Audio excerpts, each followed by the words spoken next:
Well, folks, people are convinced the show is coming back the 18th. I'm still not convinced. I don't care. Yeah, BET Plus has the trailer on their streaming platform. The cast are posting about it, but like I said before, they fooled me like three different times. So we will find out on the 18th of July, next Thursday. If the episodes are up, then I'll finally be like, you know what? Hey, bruh's back, y'all. But they did release a lengthy trailer, almost 2 minutes long. Now, most of the stuff, was in that initial 30-second promo they dropped. I want to say, what was it, like February or March? So I'll kind of gloss over it, but I will, for the most part, talk about everything included in this trailer. And let me say from the jump, folks, and I mean this from the bottom of my heart. If you're excited that bruh is coming back after so long, I don't know how many episodes. I think a couple people actually said, "Hey, Jeremy, this season is only 10 episodes long." Yeah, it's been a while since I talked to any of the cast. Maybe I ought to reach out to ask if they, what's the episode count. But regardless of the length, a lot of people for well over a year have been like, "Where's bruh? Where's bruh?" Please let your curiosity for the show's whereabouts and now your excitement for the show's return reflect in the videos I do, because I will review the first couple of, well, I think it's like two a week. I'll review week 1 and week 2. And if the views are good, I will continue to review the season. Now, don't get me wrong. I want to watch the season regardless, but in terms of me doing my reviews, you have to watch them in order for me to continue doing them. So I'm just putting that out there. Do I have a quota? And a couple thousand. How about this? If my reviews get like 3,000 views each, then we should be good. All right. But in terms of the trailer, since it's so long, I can't play the entire thing, copyright and all that jazz. The trailer is everywhere. I mean, it's on my Instagram page. It's on the BET Plus Instagram page. So, as always, there are links in my description box so you can go check it out for yourself. But here we go. We open up with Pamela and Mike. Mike seems to be doing better because we left off with him being dragged into, rehab. So, I hope we just don't gloss over that. Also, I wonder, well, given the fact that he's out, I guess there's been some sort of time jump between seasons. Also, there are new writers, so this season, in theory, should be good. But, Pam is saying, hey, just go out, have fun with the guys. I'm not trying to manipulate you into saying, have a good time, but I really mean stay here with me. So, the guys are all getting ready for a big night out together. And it looks like they're having a good time. Now, one of the plot points is that Tom is being offered the position of chief physician at the hospital.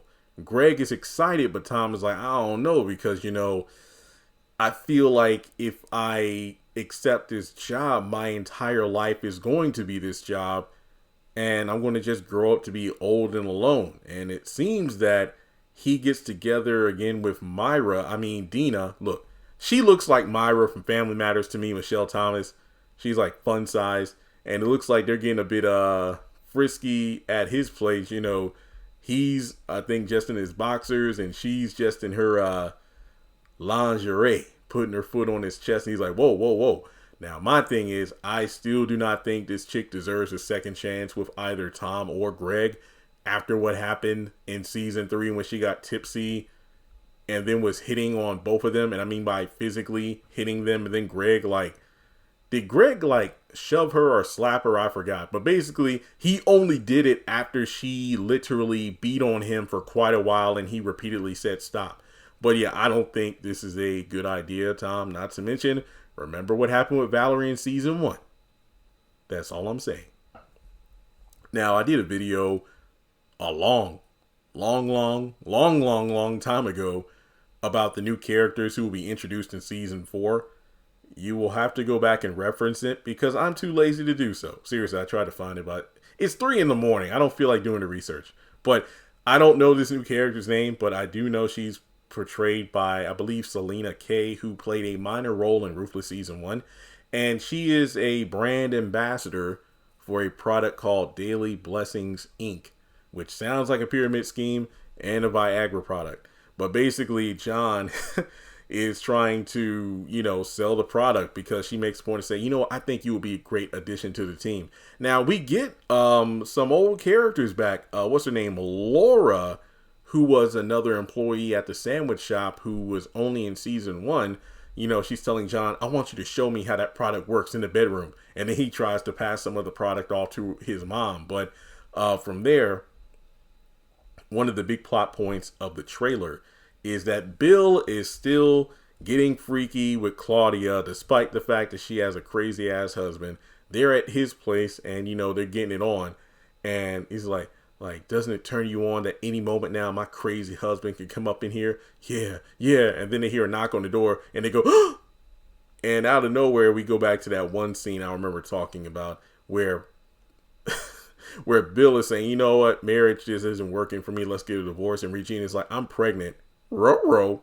And speaking of marriage, Pam is at a restaurant talking with Regina about Mike and the fact that, there was a time where I thought I'd be, the future wife for Mike, but I'm not so sure.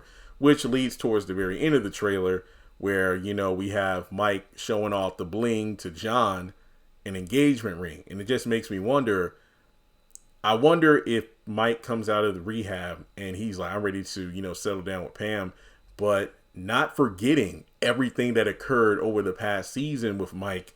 Pam figures like, you know what? I don't think I want to go through a life with Mike after what just happened to him. Now, in terms of other relationships that may or may not happen, Darla is telling Greg that, she needs to be respected if there is supposed to be if there's any hope for any sort of relationship between them to, work out. I don't think they should be together. I mean, if nothing else, Darla seems very controlling, very demanding, mood swings. It's like, I'm going to be interested to see what the writers do with these two this season. And aside from that, I want to kind of save the Claudia stuff for last, but that's really all that's left to talk about. Let me double check. Yeah, that's pretty much it. So, as the trailer goes on, Bill finds himself in more and more issues. So for one, Claudia gets beat pretty bad by her husband and she's in the hospital. Now, it's so bad that we see a scene of the husband walking through the hospital and Claudia is like pleading, like, yo, let me out of here. I know my husband, he's going to want to finish the job. Get me out of here before he kills me. And then later on, we actually see Claudia. I believe she's at Greg and Tom's apartment. And Greg is like, look, you can lose your entire career over this because, or your job's in jeopardy because I believe that Tom breaks hospital protocol by taking Claudia and hiding her away at his place. This reminds me of season 1 where you had the storyline of that woman who was married to the abusive police officer, but they just dropped that storyline at the end of season 1. So weird, but okay. And then from there we got Bill kissing, is it Natalie? I know Natalie's supposed to be in the season, so I think they're making out. And then John points out that he has a huge hickey. And I think Mike is the one. Well, wait, is this Natalie in the red dress? I don't know. This could be another woman. Hang on, let me check. She's reaching in her purse. Is she giving Bill something? Is it like her card or something? But then Mike is having a conversation like, look, I'm not one to judge, but bro, I think you're an addict in regards to a sex addict. So I'm like, wait, is Bill messing around with Natalie and this other chick at the same time as Claudia? Is there something else? But regardless, Tom is the one that calls Bill to let him know about Claudia's husband beating her up. And then we actually get a scene where Bill is getting phone calls and he's like calling for blocked numbers. Is this John? No, man. And then I think Mike is the one that said, like, no, man, Bill, John didn't do that. Hasn't done that for years, since like college or whatever. So we know it's the husband making these phone calls. So maybe the husband is trying to track down Bill to, kill him. So that's pretty much it. But yeah, that's the trailer breakdown for Bruh Season 4. Like I said before, if you want me to review it, I'm going to review the first few episodes. Just do your part by watching, commenting, sharing the videos, and who knows? maybe I'll watch the whole thing or review the whole thing. But with that being said, like and subscribe, and I'll catch you in the next video.